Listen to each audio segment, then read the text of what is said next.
चलिए बढ़ते हैं अगले प्रश्न की ओर। दास्ता मालिक और दास दोनों के लिए स्वाभाविक एवं कल्याणकारी है। अरस्तु के इस कथन पर 300 शब्दों में टिप्पणी कीजिए। अरस्तु ने दास्ता को फेवर किया था, दास्ता के फेवर में थे। ये कहते थे कि स्लेवरी सिस्टम होना चाहिए। क्यों होना चाहिए? इन्होंने कहा स्लेवरी सिस्टम मालिक और दास दोनों के लिए कल्याणकारी होता है। उत्तर देखते हैं। प्राचीन ग्रीक दार्शनिक अरस्तु ने अपनी कृति पॉलिटिक्स में दास्ता को समाज की एक स्वाभाविक और अपरिहार्य व्यवस्था के रूप में प्रस्तुत किया।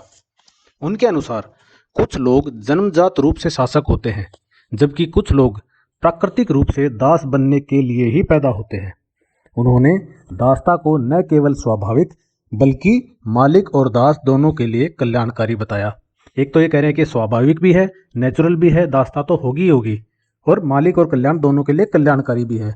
यानी ये नेचुरली भी एग्जिस्ट करेगी और एग्जिस्ट करनी भी चाहिए, क्योंकि यह कल्याणकारी है दोनों के लिए। हालांकि आधुनिक दृष्टिकोण से यह विचार विवादास्पद और अमानवीय प्रतीत होता है। संदर्भ और व्याख्या देखते हैं। अरस्तु ने यह विचार उस समय व्यक्त किया जब प्राचीन ग्रीक समाज में दास्ता एक सामान्य प्रथा थी।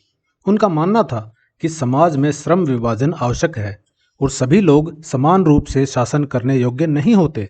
उन्होंने तर्क दिया कि बौद्धिक और शारीरिक क्षमताओं में अंतर के कारण कुछ लोग नेतृत्व करने के लिए उपयुक्त होते हैं, जबकि अन्य लोग सेवा करने के लिए बने होते हैं। उनके अनुसार यदि एक बुद्धिमान व्यक्ति शासन करता है और एक शारीरिक रूप से सक्षम व्यक्ति कार्य करता है, तो यह व्यवस्था दोनों के लिए लाभकारी होगी। अब इस विचार की आलोचना देखते हैं। पहली आलोचना तो यह है कि मानवाधिकारों का उल्लंघन होता है दास्ता से। आधुनिक लोकतांत्रिक और नैतिक मान्यताओं के अनुसार हर व्यक्ति को समान अधिकार मिलने चाहिए। दूसरी आलोचना, यह शोषण को बढ़ावा देती है दास्ता। अरस्तु की इस धारणा ने समाज में दास्ता को वैधता प्रदान की और शासकों को उनके शोषण का औचित्य दिया। तीसरी आलोचना, यह सामाजिक असमानता को जन्म देती है। दास्ता का यह विचार सामाजिक न्याय और समानता के सिद्धांतों के विपरीत है, क्योंकि यह मनुष्यों को जन्म से ही श्रेणियों में विभाजित करता है। अंत में हम उत्तर का निष्कर्ष लिखेंगे। अरस्तु का यह कथन उनके समय के संदर्भ में समझा जा सकता है, लेकिन आधुनिक दृष्टि से यह अस्वीकार्य है।